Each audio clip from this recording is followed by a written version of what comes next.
নির্যাতন করে। তো কি হইছে? জান তুমি এইখানে সকালবেলা আমার সাথে দেখা করার কথা কইয়া গাছতলায় বসায় রাখছো, কিন্তু তুমি তো আর আইলা না, তাই আমি নিজেই চলে আইছি। তোমায় না দেখলে আমার একদম ভাল লাগে না।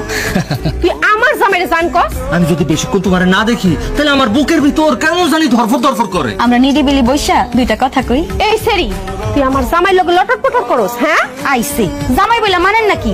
আমি সব জানি, কিন্তু একটু ভালো থাকার জন্য আমার সাথে সম্পর্ক করছে। ঘরের সংসারের কাজ যদি জামাই একটু সাহায্য করে সেটারে কি জামাই নির্যাতন কয়? তা হইব কেন? আপনি তো ওরে দিয়া শুধু বাহিরের কাজ করান না, ঘরের কাজও করান, আর সারাদিন ওর সাথে হিটলারের মতন ব্যবহার করেন। আমি সব জানি। এই সবুজ, এই তুমি তোমার বউয়ের নামের বদনাম মানুষের কাছে কইয়া বেড়াও। কি কইতাছো তুমি? এসব আমি বদনাম করুম কেন? তুমি আমার লগে যা করো আমি সেটাই কইছি।